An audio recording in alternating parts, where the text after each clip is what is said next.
Okay, so good evening sa inyong lahat. Welcome to another evening of discovery, no? This is Sami Tan. I am a chemical engineer and not a doctor. So I have to make this standard disclaimer. So whatever I'll be talking about, whatever I'll be discussing tonight is not a claim for cure or a diagnosis. I will be talking strictly about lifestyle and habits. For any question on sickness and diseases, you can consult your physician about it, no? So you might ask, paano po ako napunta dito into researching for health and wellness? It is because of my frustration on my own incurable condition, no, which is allergic rhinitis. I try to find the solution in diet, supplementation, change of habit, and lifestyle. Eventually, na-control ko naman yung allergy ko to the point it is no longer bothering me. But tonight, our topics ay may mas malalim at mas malawak na scope, no? And you might ask, how did I go about uncovering all this? And I have to be honest with you, it is by accident, no? And with the help of AI. I noticed na humihina na ang aking memory and focus, nagiging makalimutin na, at madalas hindi maalala ang sasabihin o gagawin ko next, no? Nabahala ako doon at decided to do my own research into brain health. When I made the first Reclaim Your Brain talk, marami akong na-uncover regarding the functioning of our brain and the factors that are affecting its performance. Habang lumalalim ang research ko, I realized that dozens of supposedly unrelated conditions all share the exact same origin. Pare-pareho silang nakaturo sa isang dahilan lamang, no?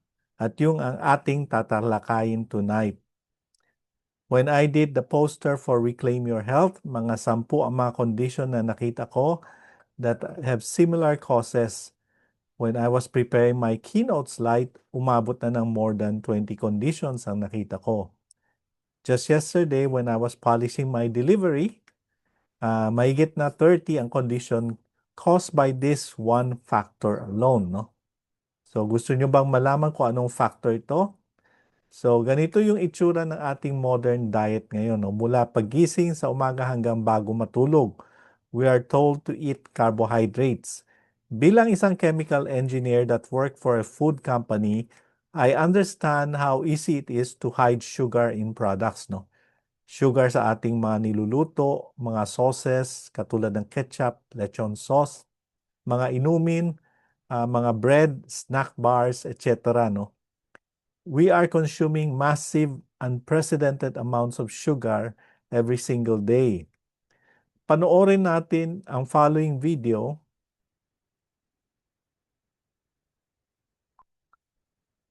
Let's talk about the food we have on this table, because this is how much sugar I would have thought was in all of these things here. Cereal, a potato, white rice, a banana, and a chocolate bar.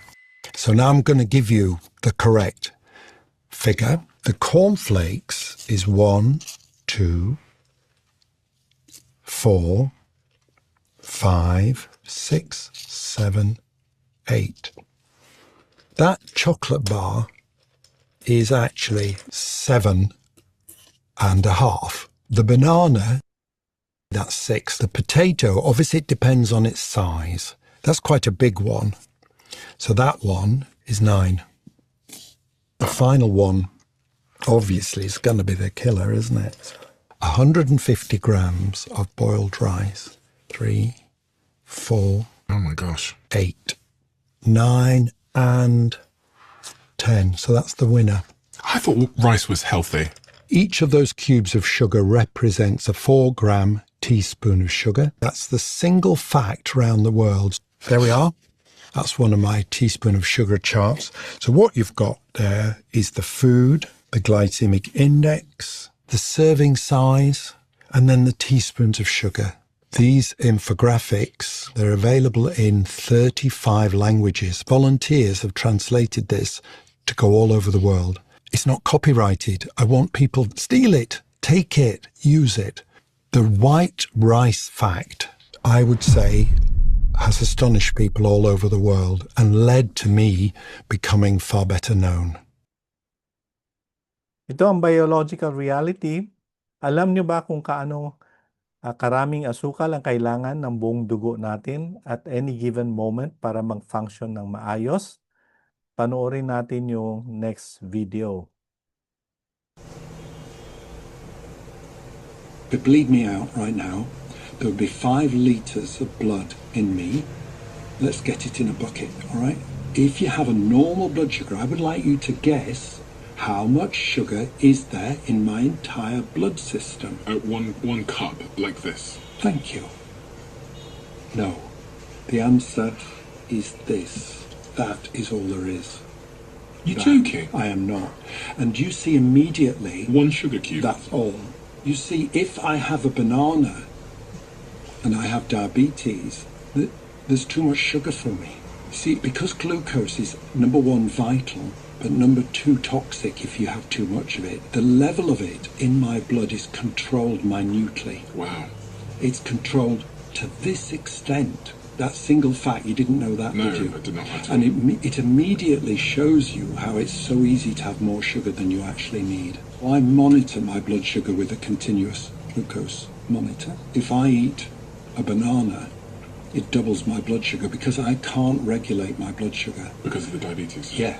So a whole banana is far too much for me and will double my blood sugar. Because you see, if I'm only supposed to have this much and I have that much, Gosh, yeah, it's too much for me and I feel ill. We could bleed. Okay, so shocking ba? Kapag kumain tayo ng standard meal, let's say isang platong kanin at ulam, may kasamang matamis na sarsa, may matamis na juice or soft drinks, you aren't just feeding yourself. You are dumping a tidal wave of sugar into a closed system designed to handle a single teaspoon. Hindi ito tinitingnan ng katawan bilang enerhiya. Ang tingin ng katawan dito ay isang toxic emergency. So, ma-understand nyo na siguro about this one cause na may actually 30 conditions na, no? Excess carbohydrates and sugar destroys the human body through 3 distinct overlapping pathways of inflammation, no? We have already discussed previously pathway 1, which is high-velocity sugar, and pathway 2, which is caramelization or biological rust, which is called advanced glycation end product. Today, I will add a third pathway, no, which is hyperinsulinemia. We will examine its pathway and the conditions that arises as a result of those pathway. Okay, pathway 1, high-velocity sugar. The physical tearing of our vascular system kapag kumain ka ng fast-absorbing carbohydrates, hindi lang yan basta lumulutang sa dugo natin. Para silang bubog na humahagupit at pumupunit sa makinis na lining ng ating mga blood vessels. Nagkakaroon ng guhit at sugat sa ating arteries at capillaries. Siyempre, susubukan ng katawan natin na tapalan ang mga sugat na ito. In your large arteries, gagamitin niya ang cholesterol na parang masilya para tapalan ang mga tears, no? Which eventually builds up into plaque, no? Pero doon sa mga microscopic capillaries, yung mga maliliit na ugat na dumadaan sa mga mata, daliri at kidneys natin, the pressure and damage completely rupture the blood vessels. Pumuputok sila. This single pathway explains our most deadly vascular conditions. Ang pagkasira ng mga arteries leads to plaque buildup, heart attacks, and strokes. Yung mga pumutok na capillaries that causes peripheral neuropathy, kung saan namamanhid ang mga paa at namamatay ang mga nerves, no? It causes retinopathy, which kung saan dumudugo ang maliliit na ugat sa mata na nauuwi sa pagkabulag. And it causes nephropathy, no? Destroying the microfilters in your kidneys. 6 na sakit, isang dahilan. Pagkasira ng ating mga ugat, no? The next, no, pathway is called biological rust. Biological rust agents or advanced glycation end products, kapag sobrang dami ng asukal sa dugo, it physically binds and fuses to your protein and fats, no? Kung ang pathway 1 ay parang bubog, ang pathway 2 naman ay parang kalawang. Kinakalawang at nagiging peanut brittle at dumidikit yung ating mga collagen tendons dulo ng capillaries. Nagiging maripok sila, hindi na flexible at dumidikit.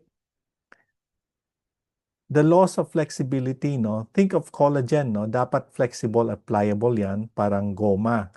Pero when sugar binds to it, nagiging matigas, malutong, at highly inflamed. At hindi lang ito nangyayari sa mga matatanda. Nakikita na natin to kahit sa mga bata ngayon.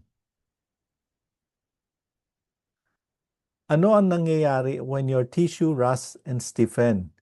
You develop carpal tunnel syndrome dahil naiipit ang matitigas na tendon ang nerves mo.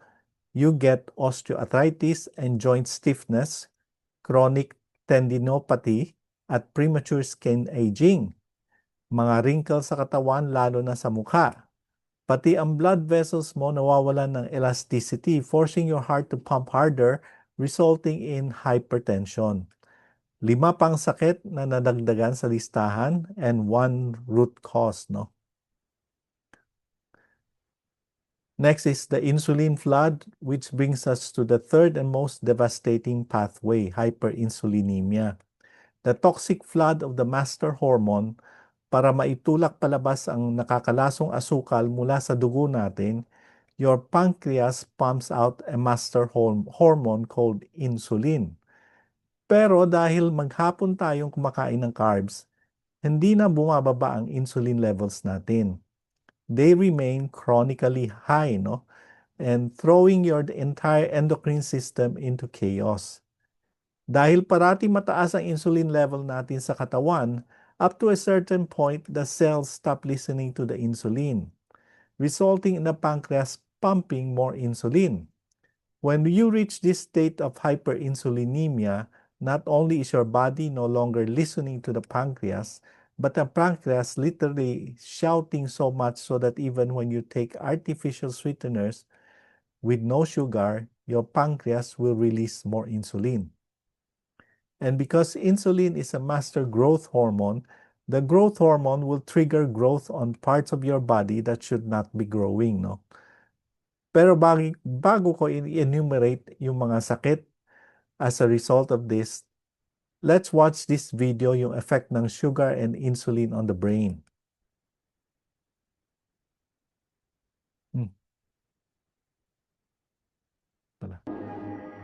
One of the criticisms of the anti-sugar scientists is that too much of their evidence comes from animals, not humans. That said, here at Brown University in Rhode Island, they're doing studies they think should make a lot of humans nervous. This rat is perfectly healthy. Put him in a vat of water and he finds his way to safety every time. 5.2. Now, look at this guy. What he's been eating is the equivalent of a North American diet, complete with all the fats and sugars we regularly consume. He doesn't know where to go. His brain has been damaged. They don't remember their learning after even a day. And as the challenge gets harder and harder, they fail more and more, just like a human with Alzheimer's disease. 36.2. In this lab, the belief now is that Alzheimer's is really diabetes of the brain, linked to insulin levels, which can be affected by too much sugar.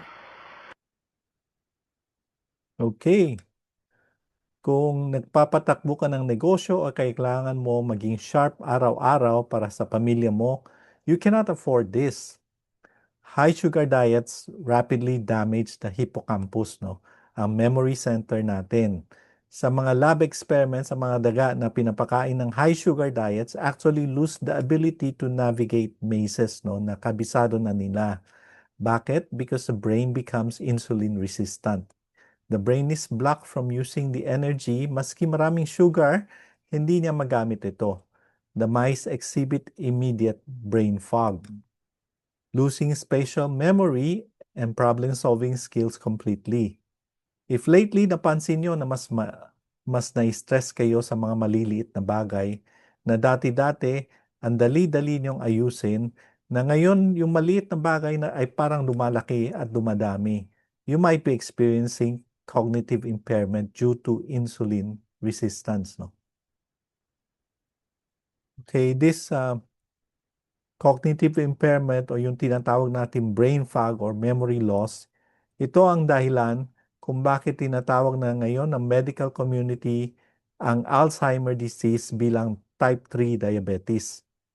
It disrupts our neurological breathing, no? And kaya nagkakaroon ng sleep apnea. Also, the insulin causes the tongue to grow bigger and the tissue around the throat to grow, kaya lumalakas ang snoring habang tumatagal, and it triggers chronic migraines, no? Severe headache na nobody can explain kung saan nanggaling. Systemic overgrowth dulot ng tuloy-tuloy na pag-produce ng growth hormone. This chronic high insulin drives benign prostatic hyperplasia, no? Lumalaking prostate sa kalalakihan.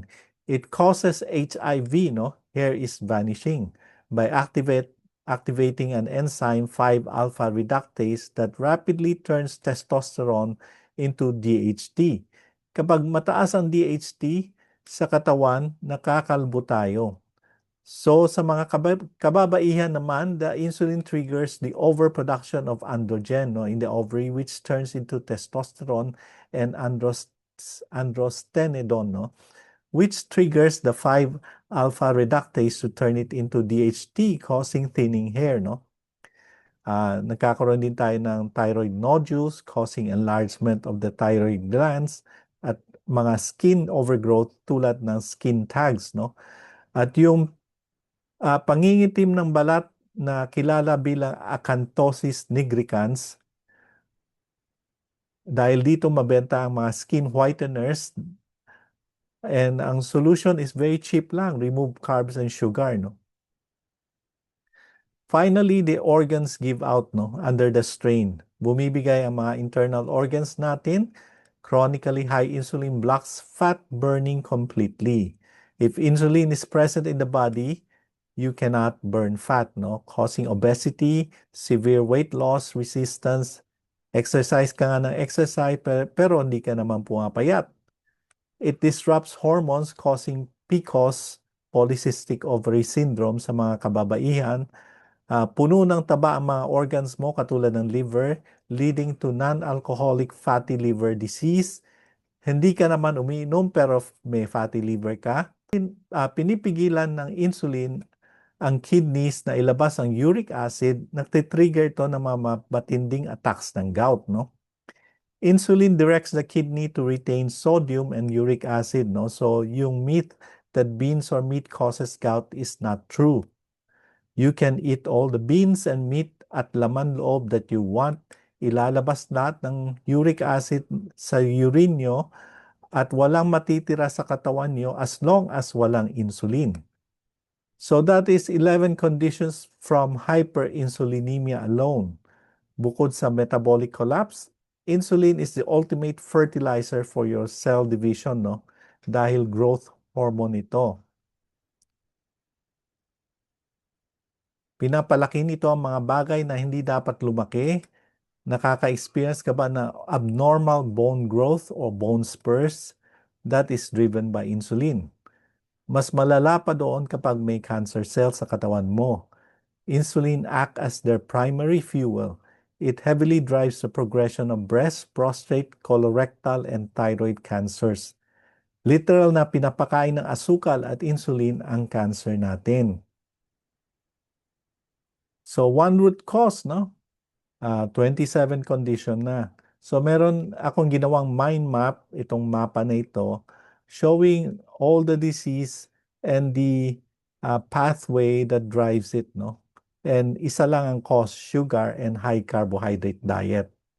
So from heart attack to Alzheimer, from carpal tunnel to gout, we treat these 27 different medical conditions with probably 20 different medical specialists. Sangkatutak na gamot at test na paggagawa sa iyo, isa lang ang dahilan. Gusto ninyong malaman without going for a checkup kung meron kang insulin resistant? Panoorin natin yung next video. I can spot insulin resistance across the room, and your toes are a dead ringer. 1 in 3 Americans have this deadly disease, and I don't need a lab or a tissue biopsy to diagnose it. First, I look at their skin, and when there's a dark, velvety skin on their neck or in the creases of their elbows or knees, I know it's insulin. That extra insulin sparked a growth of their moles and often a crop of skin tags. Next, I look at their toes. Hairy toes are healthy toes. And if yours are hairless, blame insulin. It inflamed the itty-bitty veins delivering nutrients to those hair follicles. And eventually, it will prevent hair growth in the toes and up the leg. These symptoms, as well as swollen ankles, slurred speech, and fat around their tummy, give me a quick snapshot of their health. Okay, sino dito napatingin sa inyong toes? Pwede nyo tingnan later. Tingin muna tayo dito sa slides, no? And I would like to add 5 more conditions to make the total 32, no? Spinal disc degeneration, causing bone-to-bone friction. 2 pathways working together to damage your joints and bones, no? Glycation and hyperinsulinemia. Add to this frozen shoulder, UTI, glaucoma, and cataracts, all caused by sugar. So, ang daming sakit, no? Marami sa inyo ang takot na kumain ng magandang hiwa ng T-bone at ribeye steak dahil sa turo sa atin na ang taba daw ang nagpapatay sa atin at ang red meat causes cancer and uric acid. We're told to avoid real nutrient-dense food and eat healthy whole grains instead, no? Katulad ng rice, wheat, and oats. Pero, ano ang totoo? Science recognizes essential amino acids, no? In fact, there are 9 essential amino acids, mga protina na kailangan mong kainin or you will die if you don't, no? That's why they are called essential. Science also recognizes essential fatty acids, no? There are 2 essential fats, pero walang essential carbs. There is 0 biological requirement for carbohydrates. So, mankind can live and thrive without carbohydrates. No? Pero paano na ang diet ng Pilipino? Hindi ba puro carbs? At hindi tayo nabubuhay kung walang rice. At ito ang madalas natin marinig sa mga tao, no? I cannot do without rice, no? Lalo na mga Pinoy. Pero, the reason why hindi natin kailangan ng carbs is because of a superpower that we all have, no? Ang tawag dito, gluconeogenesis. Ang atay natin, your liver is able to produce the ultimate clean energy, no? Kaya nitong kumuha ng proteins at fats mula sa ating pagkain at gumawa ng saktong glucose na kailangan ng utak at katawan natin, perfectly calibrated on demand. Hindi kailangan ng mga toxic spikes na sumisira sa katawan. Para sa akin, the choice is simple. I want to be healthy and sharp for my family. If you want to reclaim your health, the path is clear, no? Tanggalin ang asukal, ibaba ang insulin, ibigay sa katawan ang proteins at fats na talagang kailangan nito para umandar, no? And let the healing begin. The solution to our problems is to starve the disease by transitioning into ketogenic or carnivore diet. We have to transition from glycolysis to ketosis, no? And for our body to burn, instead of burning sugar, to the burning fat. Marami ang resources sa YouTube which you can access, no? I've listed mga 4 slides ng mga doktor that I am following. You can take a picture of the slides and look them up later. I would advise na talang panoorin nyo ang mga video nila as hindi ganon kadali mag-transition ng diet, no, without proper know-how. Dahil if naging successful ka sa pag-transition into ketosis, your kidneys will be eliminating uric acid and electrolytes. So, kailangan natin ng additional electrolyte in order to prevent yung tinatawag na keto flu, no? Which are the side effect kung hindi mo alam yung ginagawa mo. And I would like to add a bonus information, no? Lately, nauso yung tinatawag na sardine fast, no? And it is easier today, no, to go into ketosis because of yung sardine fast. So parang nagfa-fasting ka pero kumakain ka ng sardinas. You start by eating 4 small cans of sardines a day, and you do that for 3 straight days, then go back to your keto meals, no? Let's watch this video. This 72-hour challenge starts with the first bite of sardines, and it ends 72 hours later with the last can of sardines. So unlike fasting, where people say, I just got done eating and I'm going to start the timer, Right. this one doesn't start until you swallow the first bite of sardines. So you open up the can, mash it up. You can put on mustard, salt, pepper. That's about it, because I've seen people put in a salad of avocado right. dressing, and like, no, we're eating sardines. That's what this challenge is. And really, it's this high protein, whole food, high fat. It is incredible at signaling their brain for satiety, but it fuels them through the most awesome rev or sometimes rescue of their metabolism. And this is 72 hours 72 of hours. only eating these. So if you start on Sunday, Yep. you get Monday, you're at 24 hours. Tuesday, you're at 48 hours. And then Wednesday at that 2 o'clock, whenever you started, you're finally at 72 hours. But you have to end the sardine challenge with the last hour being sardines. Okay, napaka-simple at saka napakamura ng sardines dito sa Pilipinas, no? I tried the sardine fast kasi I did not do the 72 hours. Sanay kasi ako mag-fast ng lunch, no? So instead of fasting, I ate a can of sardines, no? And so far, 2 araw ko na ginagawa.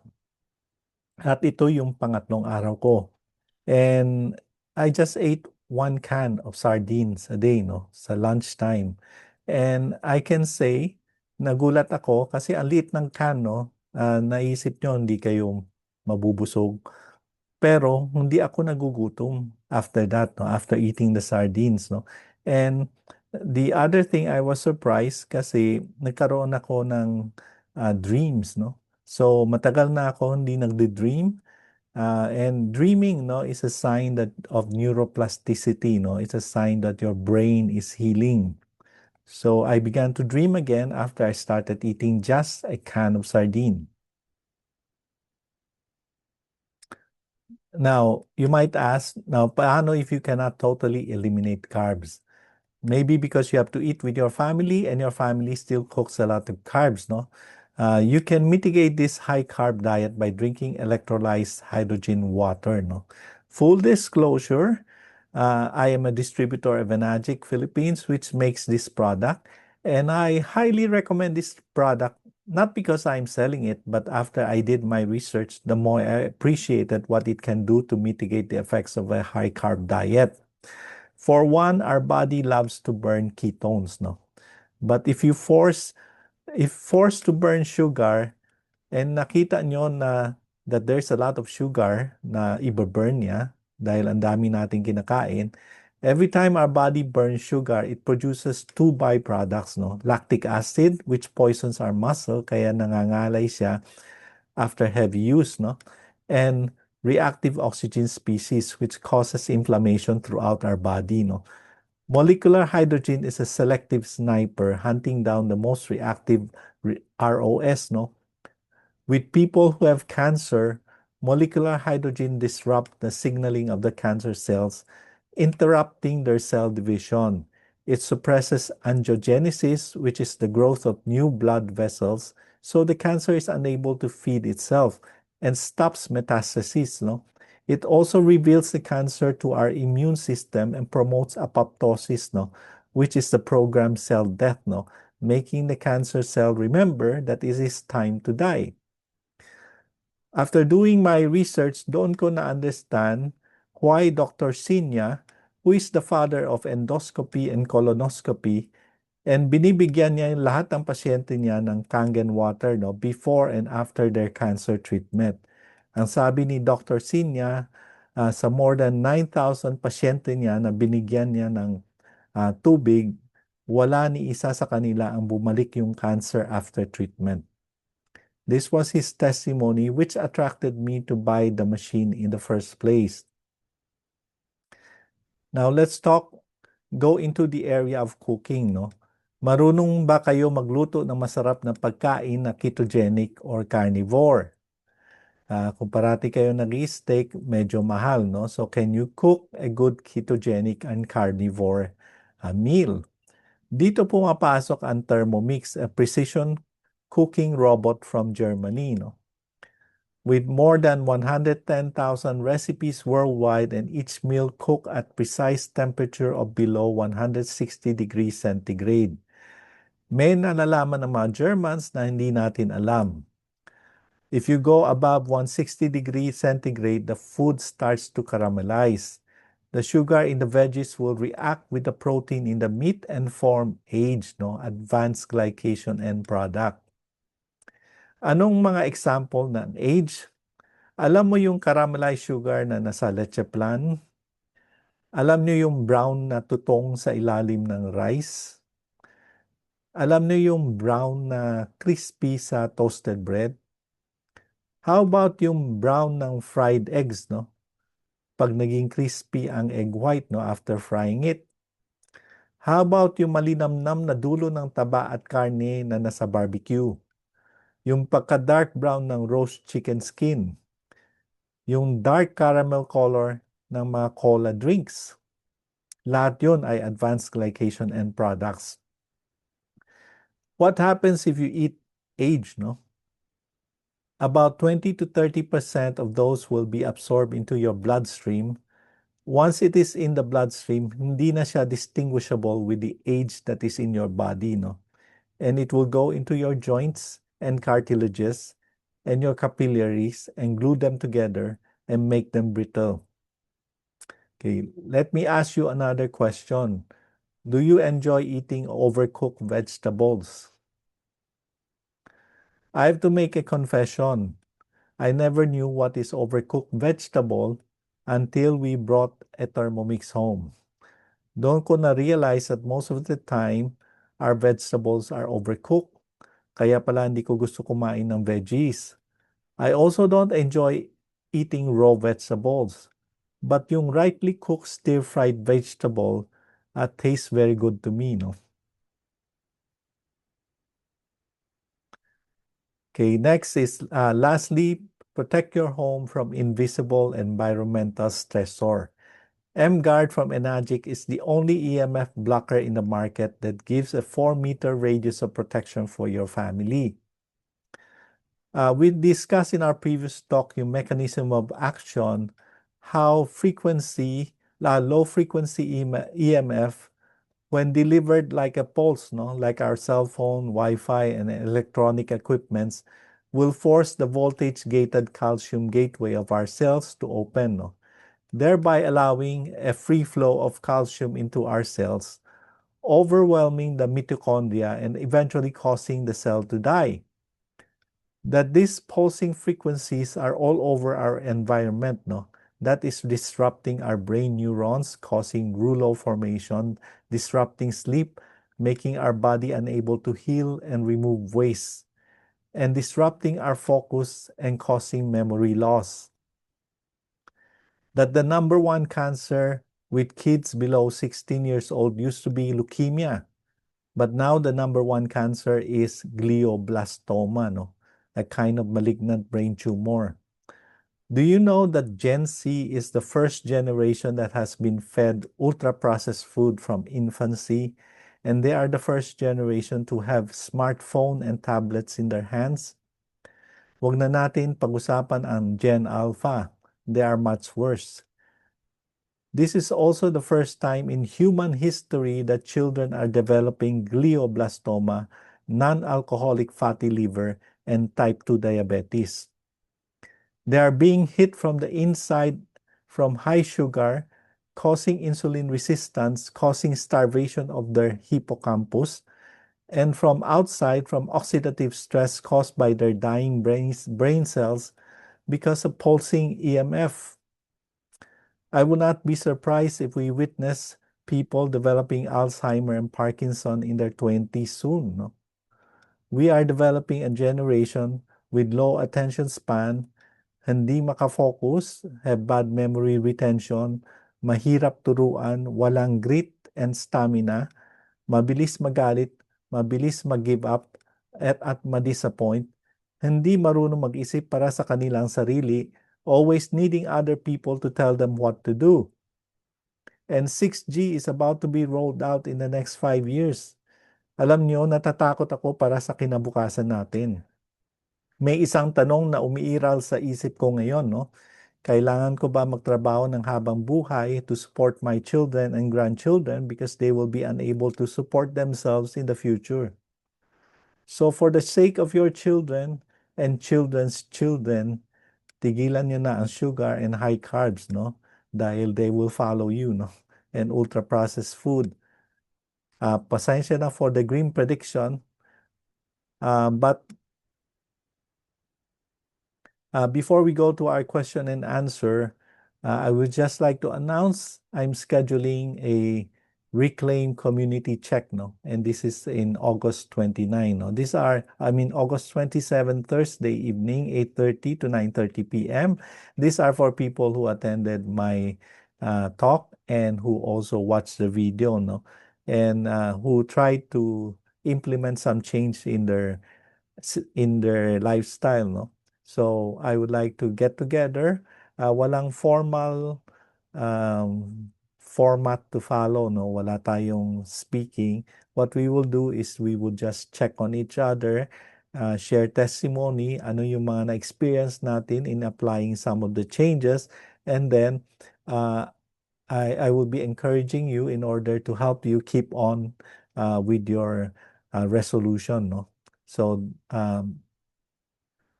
mark it on your calendar, August 27. So we will be opening now for question and answer. Dito magtatapos yung ating talk, no?